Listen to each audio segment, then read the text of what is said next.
Hello, everybody. I'm Emily Miki from Cameroon, and I am the founder and CEO of Dennis Miki Foundation. It's a non-profit organization in Cameroon, and I call it Dennis Miki Foundation because it's named after my dad, who died 15 years ago when I was 13 years old. At the age of 13, I was left with a bedridden mom who couldn't walk, and the only thing she could do was ask for medications and food.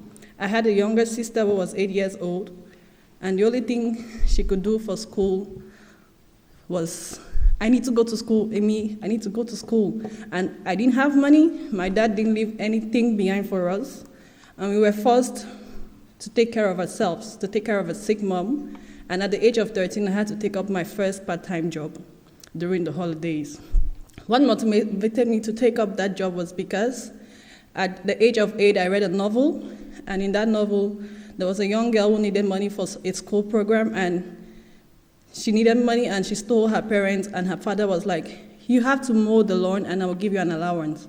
So I was like, oh, I'm 13, I don't have a parent to pay my fee, I need to go to school. My younger sister at 8 has to go to school. How do we go to school?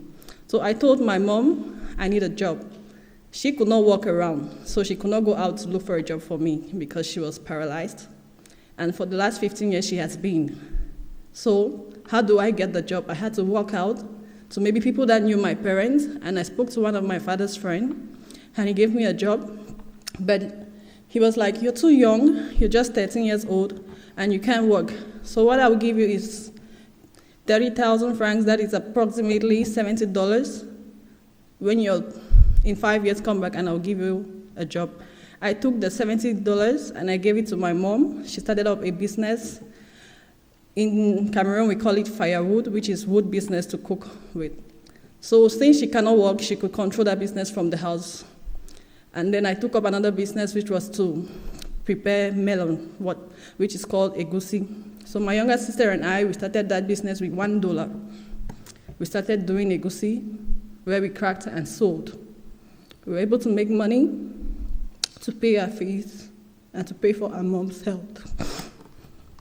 So when I started the organization, my aim was to reach out to young girls like me who could not go to school, who had parents to take care of. And with that, I was able to reach out to young girls, and I went to school to the level where I had a master's degree in international relations and public action after a bachelor's of science degree in nursing.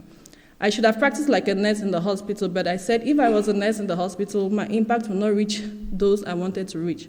So I took up a master's in international relations in the option of international communication and public action, where I took up lessons about crowdsourcing for opportunities that could reach out to people, international development work.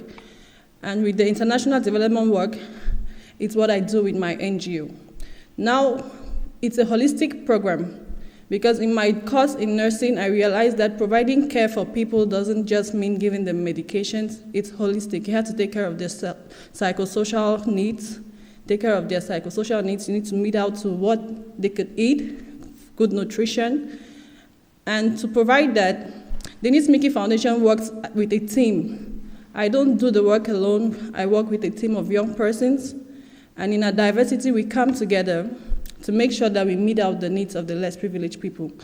Each one of my members has a talent and a specified role they can play. So Dennis Miki Foundation provides a room where they can come together and provide livelihoods for those less privileged children like myself, who either have no parents or live with very impoverished fathers or mothers.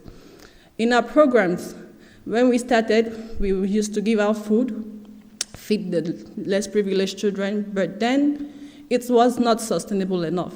So we needed to be able to give something else which was bigger than just food. So we took up livelihood projects, skill acquisition programs, and with that we are able to train these children. We provide them with scholarships so they can go to school, and with the skills they can make money and save up some for themselves and their families. Because when my father passed away, he died with a bank account on $0. I always want to use francs because it's our local currency. So the bank account was 0. My mom was sick. If I had maybe a child support fund, I could go through education easily. Now these children we work with can be able to do part-time businesses from the skills that they learn, from the projects we run. And some of the money can be used to pay their school fees, while the others can be saved up in a fund for them for their future education. Now, in our programs with rural women and urban poor women, we've realized that they are doing businesses that need support. So we train them on financial empowerment and give them skills so they can manage their finances and capital to start up their own or scale up their own businesses. In the picture above, you see children from the age of 5 to 13 whom we train on paper recycling. Those papers are normal waste papers we use, like we have A4s right in front of us. With the papers they used, they made that beautiful flower jar, and a flower is put in. So we take these flowers to exhibitions in the community and sell them, and they raise money for themselves, which pays for their fee, feeds them, and even helps their mothers back at home. To continue in our programs, we do holistic care, where we make sure we find opportunities for them. We crowdsource for opportunities. So we partner with local organizations, government institutions, and corporate organizations to take up part-time jobs as children and youth. So we have programs that involve community awareness on health. We run farms where they can take up part-time jobs. We exhibit some of our products in the local exhibition, trade fairs, and other activities where we sell those products. And this brings in incomes that helps those children feed themselves, pay their tuition fee, take care of the needs of their parents. And as our work grows, we have been receiving solicitations from other organizations to partner in large projects that have been funded by European unions. We personally have not had any of such huge grants, but we are sub-partners where we participate as volunteer and proximity volunteers, and we get stipends given to the youth and children we work with. And this money is used to take care of our charity programs that reaches out to children who have been left behind by HIV, parents that died. And with that, we are able to give them the support they need. Right now, our work is very progressive, but then with support and with collaboration, we are believing that we can do better, because we need human resources, we need material resources, and financial support. So coming to Mandela Washington Fellowship, I had 2 goals: to connect for partnerships and to get volunteers to come back to Cameroon. Why? With my bachelor's in nursing, my friends came to the US and picked up good jobs, and they're making millions. But I decided not to come to the US with that degree.